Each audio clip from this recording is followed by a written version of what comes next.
Hello friends, welcome to बिगुल ऑफिशियस। आज हम लोग पॉलिटी का कमीशन यानी कि आयोग से संबंधित प्रश्न देखेंगे। इसमें बहुत सारे आते हैं, कमीशंस आते हैं, आपके काउंसिल्स वगैरह आते हैं। ठीक है, तो आइए हम लोग आज का सेशन को शुरुआत करते हैं। तो पहला क्वेश्चन है, वित्त आयोग के संदर्भ में निम्नलिखित कथनों पर विचार कीजिए।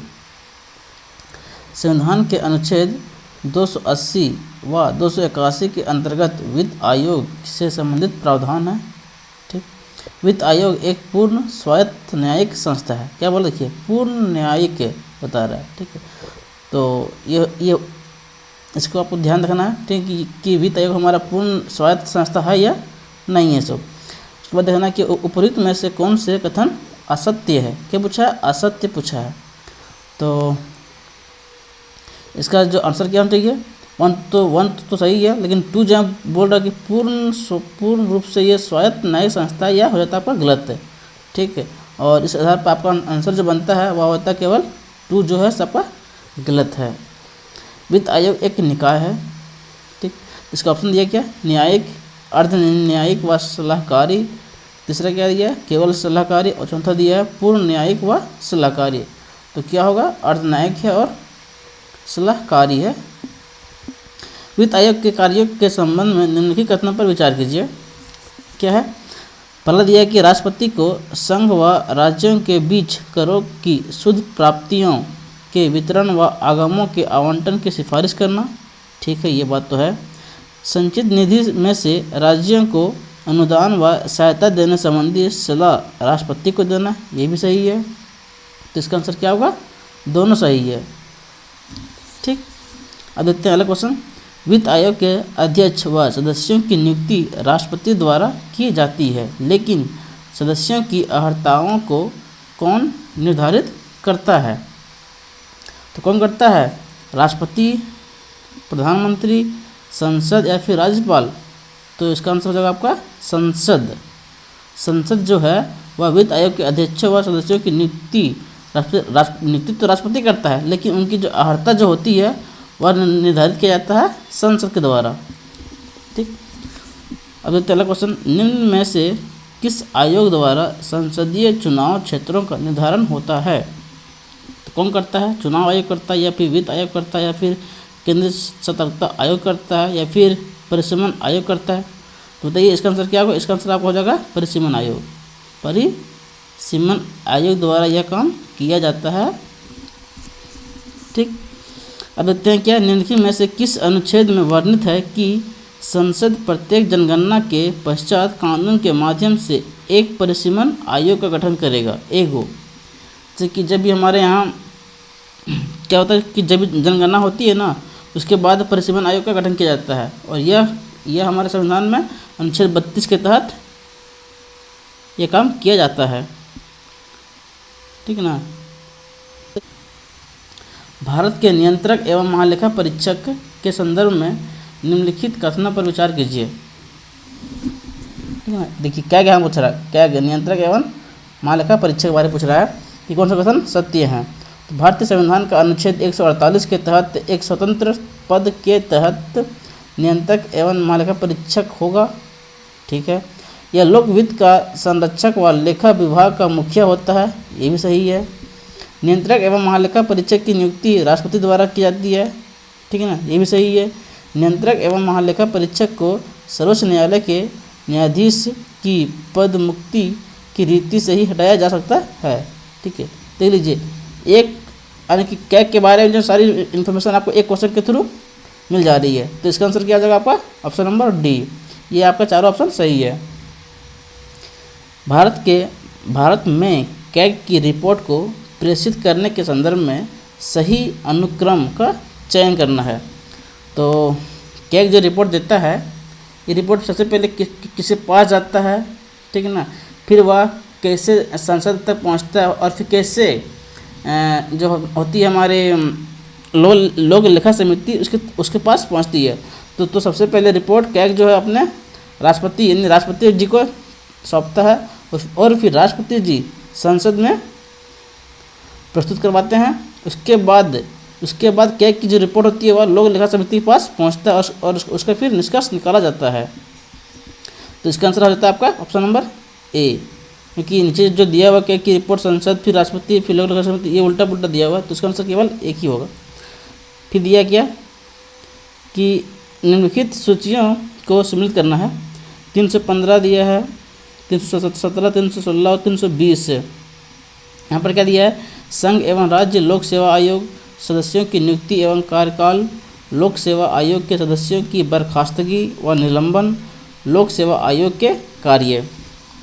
तो इसे मिलाना है तो 315, ये जो अनुच्छेद 315 है वह मिलता है आपका, ये वह मिलता है आपको इसे मिल जाता है, क्योंकि 315 में यह बात बोला गया है कि हाँ कि संघ एवं राज्य लोक सेवा आयोग के जो है ना, ये 315 में बताया गया है। और 317 में जो बताया गया है वो आपका है लोक सेवा आयोग के सदस्यों की बर्खास्तगी व निलंबन, इसके बारे में यहाँ बताया गया है। 317 का नंबर 3 हो जाएगा और 316 का जो आपको हो जाएगा 2 नंबर, क्योंकि देखिए यहाँ पर सदस्यों की नियुक्ति का कार्यकाल जो यहाँ पर दिया गया और ये तो आपका सही था, ठीक है, यानी कि 1 और 4 दोनों आपका सही था, यानी कि सेम से मिला हुआ था, बस सिर्फ 316 और 317 को उल्टा पुल्टा किया गया था। तो इसका आंसर हो जाता है आपका ऑप्शन नंबर बी। देखते हैं अगला क्वेश्चन क्या है। हाँ, अनुच्छेद 323 के तहत संघ लोक सेवा आयोग अपना प्रतिवेदन किसे सौंपता है? तो वह सौंपता है अपना राष्ट्रपति जी को सौंपता है। संघ लोक सेवा आयोग के संबंध में निम्नलिखित कथनों पर विचार करना है। संघ लोक सेवा आयोग भारत में एकमात्र केंद्रीय भर्ती अभिकरण है। अभिकरण पूछ रहा है, एकमात्र भर्ती करने वाला केंद्रीय अभिकरण है। संघ लोक सेवा आयोग अपना वार्षिक प्रतिवेदन राष्ट्रपति को सौंपता है। संघ लोक सेवा आयोग के सदस्यों को हटाए जाने संबंधी मामलों की जांच उच्चतम न्यायालय द्वारा की जाती है। यहाँ जो आपका आंसर और यहाँ जो पूछ रहा है कि कौन सा कथन असत्य है, गलत कौन सा है, तो ये 3 तो सही है, क्योंकि संघ लोक सेवा आयोग के सदस्यों को जब आप हटाइएगा तो उसके जो जांच होती है वह उच्चतम न्यायालय द्वारा ही की जाती है। ठीक, तो ये तो आपका सही है, तो ये तो आपका होगा नहीं और ये आपका होगा नहीं। ठीक, संघ लोक सेवा आयोग अपना वार्षिक प्रतिवेदन राष्ट्रपति जी को ही सौंपता है, तो ये सही है, तो ये भी आपका गलत है नहीं, ये भी गलत नहीं है, ये भी गलत नहीं है। तो फिर आपका आंसर क्या बचा? ऑप्शन नंबर केवल 1। यहाँ देखिए, संघ लोक सेवा आयोग भारत में एकमात्र केंद्रीय भर्ती अभिकरण है, ये आपको हो जाता है गलत। ठीक है ना, ऐसा बिल्कुल नहीं है। और भी सेंट्रल बहुत सारी मतलब कमीशन हैं जो सेंट्रल लेवल पर एग्ज़ाम लेती है और उसका जो प्रक्रिया को पूरा करती है। राज्य लोक सेवा आयोग के सदस्यों की पदच्युति की प्रक्रिया किस कारण से संघ लोक सेवा आयोग से भिन्न है? ठीक है, तो अगर ऑप्शन नंबर 1, राज्य लोक सेवा आयोग के अध्यक्ष व सदस्यों की पदमुक्ति प्रधानमंत्री नियुक्ति राष्ट्रपति द्वारा की जाती है। राज्य लोक सेवा आयोग के अध्यक्ष व सदस्यों की पदमुक्ति राष्ट्रपति द्वारा तथा नियुक्ति राज्यपाल द्वारा की होती है। सिद्ध यह है कि राज्य लोक सेवा आयोग के अध्यक्ष व सदस्यों की नियुक्ति व पदमुक्ति दोनों ही राष्ट्रपति करता है। राज्य लोक सेवा आयोग के अध्यक्ष व सदस्य प्रधानमंत्री द्वारा नियुक्त व पद विमुक्त राज्यपाल द्वारा की जाती है। तो इसका आंसर क्या होगा? इसका आंसर आपका ऑप्शन नंबर बी होगा। राष्ट्रपति जो होते हैं वो राज्य के लोक सेवा आयोग के सदस्यों को हटाते हैं और राज्यपाल जो होते हैं वह नियुक्ति करता है। ठीक ना। और अब अगला क्वेश्चन क्या है? निम्नलिखित में से किस अनुच्छेद के तहत राष्ट्रीय अनुसूचित जाति आयोग हेतु एक विशेष अधिकारी की नियुक्ति का प्रावधान है? अनुसूचित जाति, देखिए यहाँ पर राष्ट्रीय अनुसूचित जाति आयोग हेतु एक विशेष अधिकारी की नियुक्ति का प्रावधान करता है, तो यह अनुच्छेद 338 में दिया गया है। ठीक, 1987 में अनुसूचित जाति एवं जनजाति आयोग का नाम परिवर्तित कर राष्ट्रीय अनुसूचित जाति एवं जनजाति आयोग रखा गया, किंतु किस संविधान संशोधन द्वारा इससे एक पृथक राष्ट्रीय अनुसूचित जाति आयोग के रूप में जाना गया। तो वह था कौन सा संविधान संशोधन? देखिए, एक दिया 69वां, एक दिया 88वां, एक दिया है 89वां और एक दिया है 44वां। तो कौन होगा इसका आंसर? आपको हो जाएगा 89वां संविधान संशोधन, जो आपको 2004 में 2003 में हुआ था। कब हुआ था? 2003 में हुआ था। ठीक है, अब देखिए क्या दिया है। राष्ट्रीय अनुसूचित जाति आयोग के कार्यों से संबंधित नहीं है। अनुसूचित जाति के संरक्षण, कल्याण व सामाजिक, यहाँ ध्यान दीजिएगा कि क्या पूछ रहा है कि कार्यों से संबंधित नहीं है, नहीं है, ठीक है ना।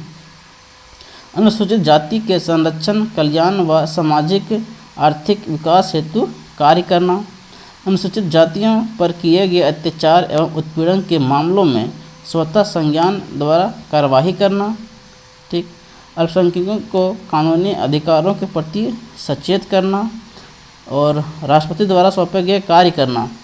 तो इसका आंसर क्या होगा? देखिए, ऑप्शन नंबर 1 जो दिया गया ये तो सही है, क्योंकि अनुसूचित जाति आयोग का काम ही वही है कि आप भैया अब जो 80 लोग हैं उनका आप संरक्षण करेंगे, उनके कल्याण के लिए काम करेंगे, ठीक, और उन पर जो अत्याचार होता है उसके लिए आप क्या करेंगे? उनके न्यायिक व्यवस्था प्रदान करेंगे, ठीक ना, और कार्य भी करेंगे और स्वतः संज्ञान से भी कार्य करने का ये बात बोला गया है इस कमीशन को। और यहाँ पर और राष्ट्रपति जो भी उनका कार्य सौंपेगा राष्ट्रीय अनुसूचित जाति आयोग को, वह कार्य उन्हें भी करना पड़ेगा, यानी कि राष्ट्रपति द्वारा जो कार्य सौंपा जाता है वह कार्य कमीशन को करना पड़ता ही है, ठीक है।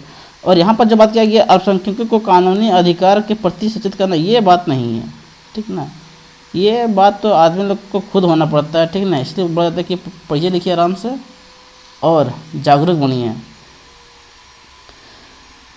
निम्न में से किस संविधान संशोधन द्वारा अनुसूचित जनजातियों के लिए एक पृथक निकाय की स्थापना की गई? जो मैंने आपको पिछले क्वेश्चन में बताया था। देखिए यहाँ पर वही क्वेश्चन यहाँ पर दिया गया है। तो क्या था? 89वां संविधान संशोधन 2003 में जो किया गया था, वहीं पर जो एक पृथक निकाय बनाया गया था जनजातियों के लिए, एक पृथक निकाय बनाया गया था। निम्न में से किस वर्ष में राष्ट्रीय अनुसूचित जनजाति आयोग अस्तित्व में आया? तो यह 1 साल के बाद आया था। कब था? 2004।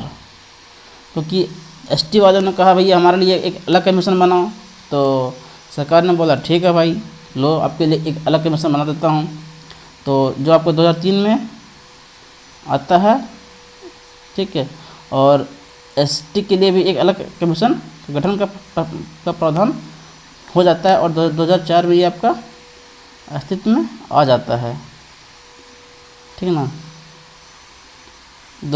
इसका हो जाएगा आपका 2004 के। निम्नलिखित कथनों पर विचार कीजिए।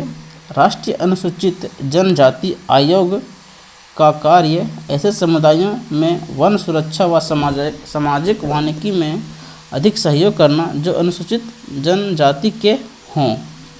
नंबर 2, राष्ट्रीय अनुसूचित जनजाति आयोग की शक्तियाँ सिविल कोर्ट के समान ही होती है, ठीक है।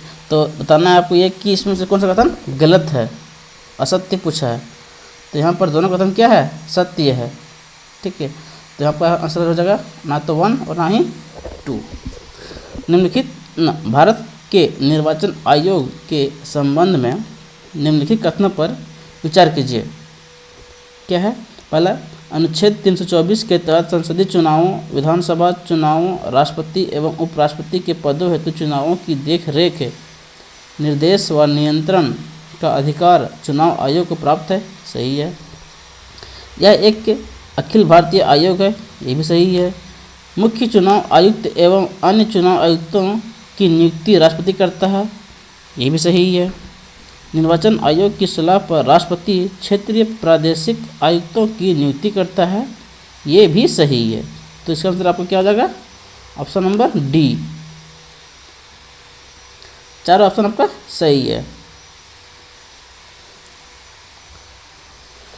निर्वाचन आयोग की शक्तियों एवं कार्यों के संबंध में निम्नलिखित कथनों पर विचार कीजिए। निर्वाचक नामावली तैयार करना व योग्य मतदाताओं को पंजीकृत करना, अगला दिया है राजनीतिक दलों को मान्यता देना एवं चिन्हों को आवंटित करना, राजनीतिक दलों हेतु आचार संहिता तैयार करना। ये तीनों बातें सही है, ठीक। और इसका आंसर हो जाएगा फिर आपका डी नंबर। अगला क्वेश्चन है निम्नलिखित में से किस निकाय में प्रमुखतः न्यायिक व प्रशासनिक दोनों सदस्य होते हैं तथा इसका कार्य भर्ती एवं सेवा संबंधी सभी मामलों के निपटारे का है? तो क्या है? ऑप्शन नंबर 1 निर्वाचन आयोग, संयुक्त राज्य लोक सेवा आयोग, संयुक्त राज्य, ठीक ना, लोक सेवा आयोग। सी दिया है केंद्रीय प्रशासनिक अधिकरण यानी CAT, और डी दिया है राज्य लोक सेवा आयोग। तो इसका आंसर क्या होना चाहिए? न्यायिक भी करता है और प्रशासनिक काम दोनों करता है। किस निकाय में प्रमुखतः न्यायिक और न्यायिक भी होते हैं और प्रशासनिक दोनों के सदस्य होते हैं और इसका कार्य भर्ती एवं सेवा संबंधित सभी मामलों के निपटारा भी करना है, यानी कि कोर्ट का काम करने वाला है। तो ये आपको रहता है कैट। तो कैट में क्या होता है? इसमें प्रशासनिक से संबंधित व्यक्ति भी होते हैं और न्यायिक से संबंधित व्यक्ति भी होते हैं, ठीक। निर्वाचन आयुक्त को हटाया जा सकता है। क्वेश्चन क्या पूछा है? निर्वाचन आयुक्त को हटाया जा सकता है, कैसे? मुख्य निर्वाचन आयुक्त द्वारा, प्रधानमंत्री द्वारा, मुख्य निर्वाचन आयुक्त के परामर्श पर राष्ट्रपति द्वारा और भारत के मुख्य न्यायाधीश द्वारा। देखिए, भारत के मुख्य न्यायाधीश हैं, उनके द्वारा नहीं हटाया जा सकता, ठीक है। हटा सकते कौन है? राष्ट्रपति जी हटा सकते हैं निर्वाचन आयुक्त, क्योंकि ये हमारा एक यानी कि जो होता है ना कि सेंट्रल लेवल का एक कमीशन है, ठीक ना, जो हमारे संविधान में भी बात किया गया है, यानी कि संवैधानिक बॉडी है। निर्वाचन आयुक्त क्या है? निर्वाचन आयुक्त एक संवैधानिक बॉडी का एक सदस्य हैं, तो उनको हटाने का कार्य राष्ट्रपति द्वारा ही होता है। लेकिन यह वहाँ बात किया गया कि मुख्य निर्वाचन आयुक्त के परामर्श के बाद ही राष्ट्रपति उन्हें हटा सकते हैं। तो ये आपको ध्यान रखना है कि मुख्य निर्वाचन आयुक्त के परामर्श पर ही राष्ट्रपति को यह शक्ति प्राप्त है कि आप उसे हटा दीजिए। अगर मुख्य निर्वाचन आयुक्त यह परामर्श नहीं करता है तो राष्ट्रपति उन्हें नहीं हटा सकते हैं, ठीक है। भारतीय संविधान के किस अनुच्छेद में निर्वाचन आयोग के लिए प्रावधान है? बताइए। अनुच्छेद 320, 322, 324 और 326। इसका आंसर क्या होगा? चुनाव आयोग के बारे में बात किया गया यहाँ पर है, ठीक है ना। तो किस में बात किया गया? ये 324 में बताया गया है कि भारत का एक निर्वाचन आयोग होगा। हाँ, निम्न अलग क्वेश्चन है कि देखिए, ये सारे क्वेश्चन जो है ना आपके एग्जाम्स में पूछे गए हैं तो बहुत ही इंपॉर्टेंट हो जाते हैं। आप लोग चलिए ध्यान से देखिए, निम्न में से कौन सी एक संवैधानिक संस्था नहीं है? ठीक है, तो कौन सा नहीं है बताइए ज़रा। मानवाधिकार आयोग, राज्य का वित्त आयोग, लोकसभा का सचिवालय या फिर केंद्र का वित्त आयोग। केंद्र का वित्त आयोग जानवे करते हैं आप, ठीक है, जो 280 के तहत 280 आर्टिकल 280 में बात किया गया है। ये तो ये संवैधानिक बॉडी है ही। राज्य का फाइनेंस कमीशन या फिर राज्य का फाइनेंस कमीशन जो होता है और या फिर सेंट्रल का फाइनेंस कमीशन, ये भी एक संवैधानिक बॉडी है, ठीक। यहाँ देखिए, लोकसभा का सचिवालय, ये भी आपका संवैधानिक संस्था के तहत ही काम करती है। लेकिन यहाँ पर जो बात किया गया है कि ये मानवाधिकार आयोग ये संवैधानिक संस्था नहीं है। क्या नहीं है? मानवाधिकार आयोग एक संवैधानिक संस्था नहीं है। इसका आंसर हो जाएगा आपका ऑप्शन नंबर ए। क्वेश्चन 25 देखते हैं। वित्त आयोग का गठन किया जाता है प्रत्येक तीसरे वर्ष पर, दूसरे वर्ष पर, पाँचवें वर्ष पर या फिर चौथे वर्ष पर। क्या इसका आंसर होगा? प्रत्येक 5वें वर्ष पर इसका गठन किया जाता है। अभी हमारे देश में 15वें, ठीक है ना, वित्त आयोग का गठन हो चुका है, ठीक है। तो ये आप लोगों को बताना है कि 15वें वित्त आयोग के जो अभी अध्यक्ष हैं, ठीक है, वो कौन है। अध्यक्ष जी महोदय हमारा जो हैं वह कौन है, ठीक। आप लोगों को कमेंट के थ्रू यह बताना है। अब अगला देखते हैं क्वेश्चन क्या है। हाँ, अनुसूचित जाति व अनुसूचित जनजाति अत्याचार निवारण अधिनियम 1989 के उद्देश्यों को क्रियान्वित करने के लिए नियम बनाने की शक्तियाँ किसे प्राप्त है? राज्य सरकार को, केंद्र सरकार को, दोनों ए या बी, या फिर सर्वोच्च न्यायालय को। क्वेश्चन मैं फिर से पढ़ देता हूँ। अनुसूचित जाति एवं अनुसूचित जनजाति अधिनियम 1989 के उद्देश्यों को क्रियान्वित करने के लिए नियम बनाने की शक्तियाँ किसे प्राप्त है? तो इसका आंसर आपको जाएगा ऑप्शन नंबर बी, केंद्र सरकार को यह शक्तियाँ प्राप्त है। राष्ट्रीय पिछड़ा वर्ग आयोग से संबंधित निम्न कथनों में से असत्य का चयन करना है। देखिए, असत्य का चयन करना है। राष्ट्रीय पिछड़ा वर्ग आयोग का अध्यक्ष सर्वोच्च न्यायालय अथवा उच्च न्यायालय का न्यायाधीश होना चाहिए। ठीक। पिछड़े वर्गों के विषय में विशेष जानकारी रखने वाले 2 सदस्य तथा सरकारी स्तर का एक सचिव आयोग के अन्य सदस्यों में शामिल है। तो इसका मतलब दोनों, ये भी ऑप्शन सही है और ये भी ऑप्शन सही है, यानी कि गलत एक भी नहीं है। तो क्या है इसका आंसर? Option number D. तो आज के सेशन में इतना ही था, और अगर ये वीडियो आप लोग को अच्छा लगा हो तो इसे लाइक करें, और चैनल पर अगर नए हैं तो सब्सक्राइब करें, और अपने दोस्तों के साथ इसे ज़रूर से ज़रूर शेयर करें। धन्यवाद।